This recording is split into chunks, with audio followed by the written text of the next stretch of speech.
국민 여러분, 안녕하십니까? 여기는 대한민국 대표 정치 전문 플랫폼 한국정치TV입니다. 유시민 전 노무현재단 이사장은 2월 20일, 검찰은 왜 이재명을 노리는가? 윤석열 대통령이 시켰다고 보는 게 합당하다. 고 자문자답했습니다.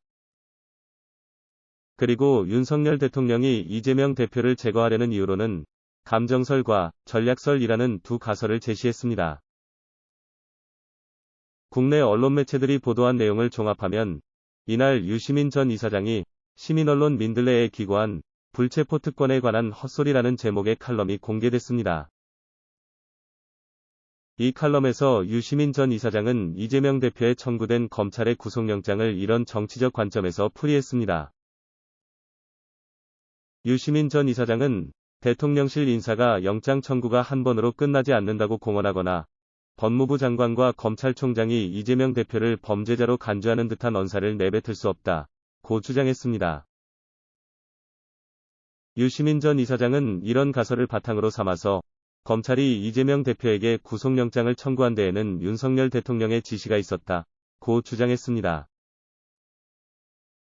유시민 전 이사장은 감정설에 대해서는 대통령이 이재명을 싫어해서 감옥에 집어넣으라고 지시했다. 고 말했습니다. 그리고 검사들은 최선을 다했다는 인정은 받아야 하기에 수단 방법을 가리지 않고 무슨 짓이든 할 수 있는 것은 다 한다. 고 말했습니다.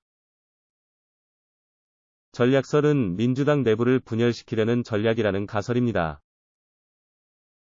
유시민 전 이사장은 대통령이 이재명을 반드시 제거하겠다는 의지를 보이면 당대표나 차기 대선 후보 자리를 노리는 민주당의 야심가들이 희망을 품고 움직일 것이라고 가정했습니다.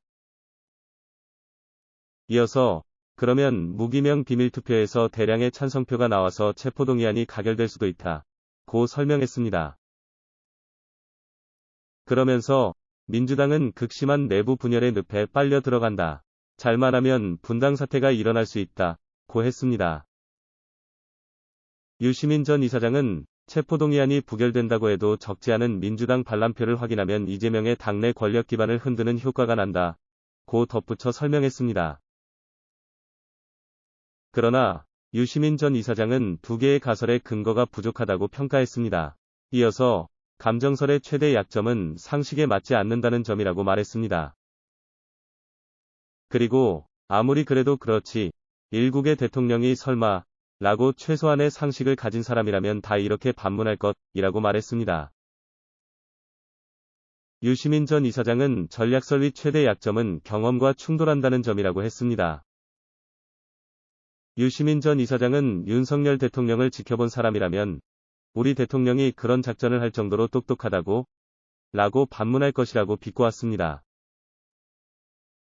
그러면서 유시민 전 이사장은 윤석열 대통령이 왜 이재명을 제거하려고 하는지 정색하고 분석 비평하려면 사실에 근거가 있어야 한다. 고 했습니다. 그리고 그런데 말이 되는 말을 하나도 하지 않으니 아무 대책이 없다. 고 했습니다. 지금까지 대한민국 대표 정치 전문 플랫폼 한국정치TV였습니다.